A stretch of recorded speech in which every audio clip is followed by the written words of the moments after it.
Good morning. We are going to talk about Italian Neorealism today. And let me begin with a brief background of Italian cinema.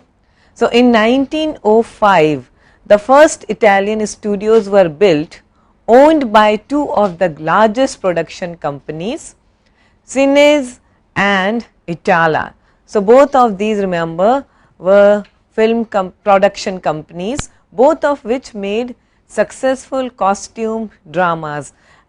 You do recall what's a costume drama, right? We are talking about period pieces, epics, almost in the vein of let's say the Ten Commandments or Ben-Hur. So, those were costume dramas, big budgeted spectacular films. Some of the famous films of this category were The Last Day of Pompeii, The Fall of Troy, which was made in 1910, and Cabiria, which was released in 1914. Now, let me tell you something about Cabiria. Cabiria is a story of a slave girl, and for those days it was a mammoth production. It took 6 months to shoot the movie in studios. Sets were constructed to shoot the movie, as well as parts of the movie were shot on locations. It was also considered extremely innovative for those times because it contained dolly and crane shots. Some of you will be doing discussions of key concepts in cinema. So, you should know what are dolly shots and crane shots. Let me write it for those who are watching it online.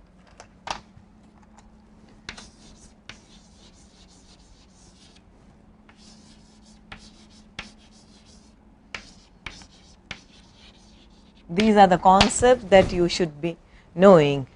And the film's success, remember we are talking about the costume drama.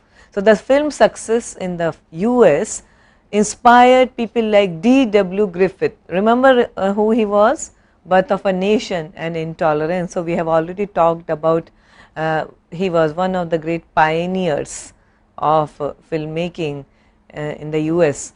And along with D.W. Griffith, another US producer director who got inspired by the success of Cabiria was Cecil B. DeMille.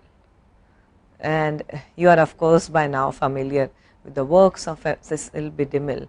And these two Hollywood producers were inspired to launch big budget productions, and much of the credit goes to Cabiria. Now, let me read out an excerpt from Pam Cook's The Cinema book, where Richard Dyer talks about Cabiria. So, this is what he says. Cabiria exemplifies the fusion of epic and spectacle in Italian silent cinema. It is epic in its large scale rendering of world historical events. And what are those events that he is talking about? The eruption of Mount Etna, Hannibal's challenge to Rome, Scipio's defeat of Carthage, and Archimedes' invention of fire weapons, and of individual characters caught up in and made great by them. The heroes alert the Romans of Hannibal's advance, and their rescue of the child Cabiria from sacrifice to the god Moloch is emblematic of Roman chivalry and Carthaginian savagery. The presentation of the two heroes, patrician Fulvio and brawny Macete, deploys statuesque postures and ennobling framing, opening with shots of them singled out as men of destiny on a rocky promontory by the sea. Yet it was the slave Macete who was to become the popular hero figure in a series of subsequent films, although in the process shedding his black identity. Cabiria is spectacular in its sensuously overwhelming visual quality. The massive sets have a solidity staggering in comparison with both stage sets and later special effects and computer generated constructions of the ancient world. The scale is emphasized by canted angles that dwarf the humans, pans that indicate expanse, and forward tracking shots that draw the viewer in.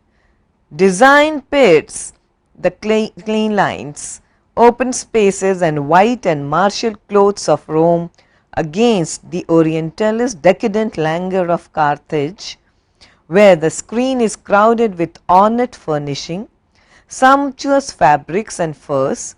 The spectacle of suffering is dwelt on in the whipping of Cabiria's nurse Croessa, Masters chained to a millstone, and above all the god Moloch, a vast statue with a giant mouth, into whose flames children are tossed.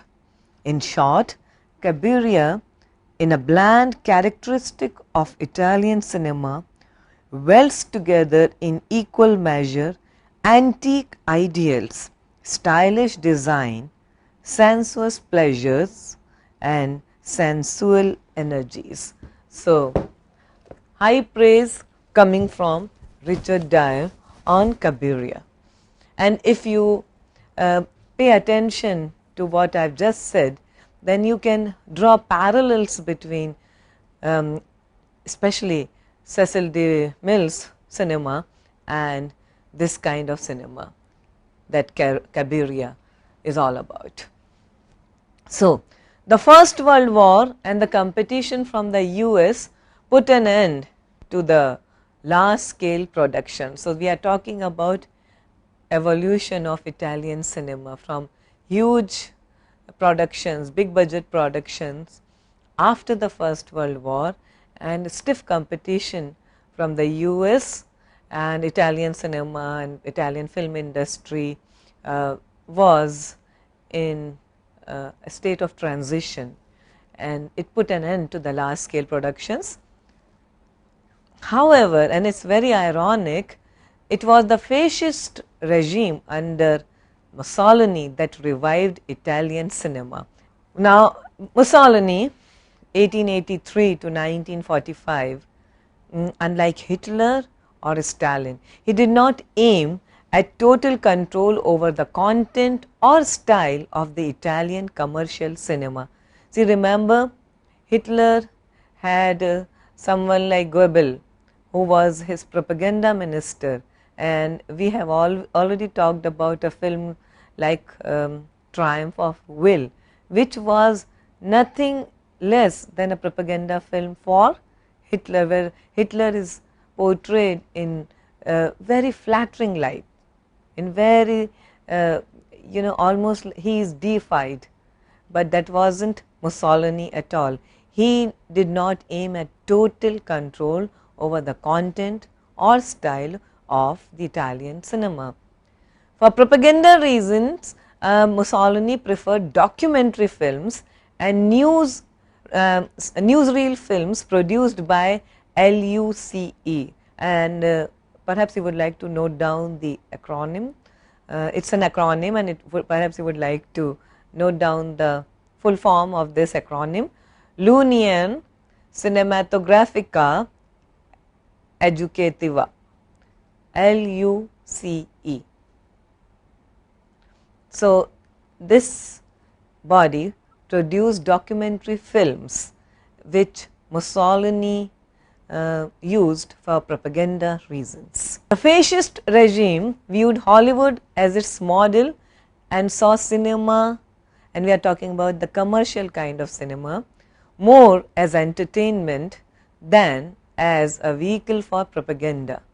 So, there was a divide. Documentary films were used for propaganda, whereas more commercial kind of cinema was viewed more like a means of entertainment, almost like popular Hollywood cinema. Thus, during fascism, the industry remained relatively free to pursue filmmaking without facing interference from the government, and this is a key element of Italian cinema. In spite of having a fascist regime, the industry was relatively free to pursue their kind of cinema, and there wasn't much of an interference from the government. Another key aspect that you should know about Italian cinema of this period is popularly and very derisively called the cinema of the white telephone. You know, rich people had white telephones in their films, and they had a particular kind of mise en scène we have been talking about. So, one aspect of mise en scène for showing lives of the rich and the elites in Italian cinema was to show, you know, it's an object, the white telephone. And if it's a white telephone, we have to assume, of course, all the props and all the trappings of rich man's house would always be there, but a white telephone house, a white telephone necessarily signified that we are looking at a very affluent kind of a family. So, cinema of the white telephone variety, and in the 30s Italian cinema was dominated by this kind of cinema. These were light-hearted, flimsy films about the wealthy in Italy. And I can give you several examples of white telephone cinema from Hollywood also. Think of all those films starring Rock Hudson and Doris Day, Pillow Talk, and Rock Hudson and Gina Lollobrigida, Come September. So, these movies are popularly termed as the white telephone kind of cinema. Send Me No Flowers, again starring Rock Hudson and Doris Day. In fact, Doris Day had come to signify this very light-hearted, flimsy kind of cinema.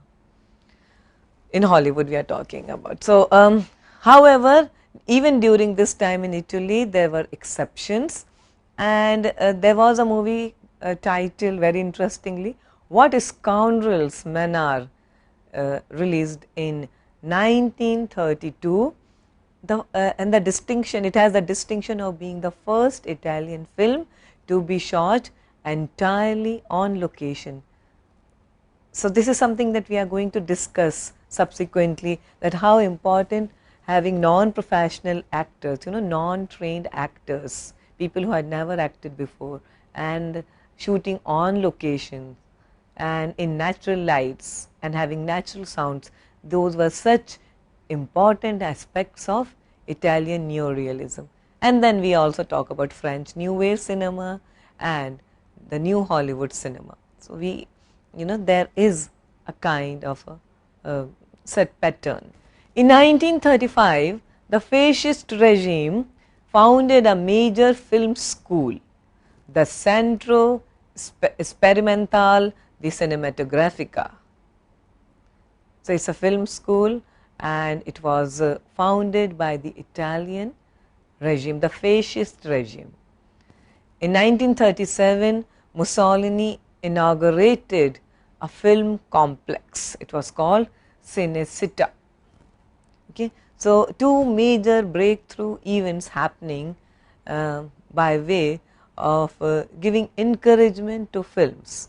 One was foundation of a film school, and another was inauguration of a film complex. And then interestingly, Mussolini's son, Vittorio Mussolini, he launched a journal and became an editor for a film journal called Cinema.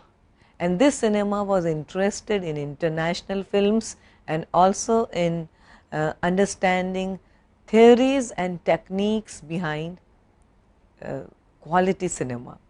So, launching of a film journal, and later perhaps you may draw parallels between this and Cahiers du Cinema in France during the French New Wave. Another key film director of this period was Alessandro Blasitti, who in 1942 made a film called Four Steps in the Cloud, a movie that sort of anticipated the entire neo-realist film movement. And why do we say that? Blasitti used humble characters coming from ordinary backgrounds. So, this is not the white telephone kind of cinema anymore. This is not the costume drama anymore. So, Blasitti's cinema, commercial, yes, but still used more humble characters coming from humble background, sort of anticipated the kind of cinema that today we know as the neorealist cinema. Another significant film by Blasitti was 1860, which was a patriotic drama, and Blasitti is associated with this kind of cinema. In 1940, Augusto Janina directed a movie called The Siege of Alcazar, which celebrates the defense of the fortress in Toledo during the Spanish Civil War by Franco's fascists, General Franco, okay, and defense of the fortress in Toledo during the Spanish Civil War. So, taking a slice of history and making a movie, Siege of Alcazar. This movie, and this is significant, was made in the style of a fictional documentary. This is another key concept that you should know. Fictional documentary, it is called documentario romanzato. It is a fictional documentary. Now, what are the attributes of a fictional documentary? The fictional documentary style generally meant adding a romantic subplot or love story to the plot, majorly centered on heroic adventures, military conquers or war, and adding a love story. Okay, so, a blend of fiction and also something that really happened, a historical account of a military conquest or an adventure that really took place. But fictional documentary, the name suggests what these movies were really all about. So, this kind of hybrid plot became a typical part of post-war neorealist cinema, fictional documentary. The most significant documentaries shot for the Italian armed forces were, one was directed by Francesco de Robertis. It was called Men on the Bottom, 1940. So, it was a documentary and it was shot for the Italian armed forces. And the Robertis is important to us because he mentored Roberto Rossellini, and we are going to look at the relevance, the importance of Roberto Rossellini towards the entire neorealist movement, neorealism in Italy. Leo Longanesi, this is another key name that you should know, you should be familiar with. He was a journalist and staunch supporter of Mussolini. He gave the motto, Mussolini is always right.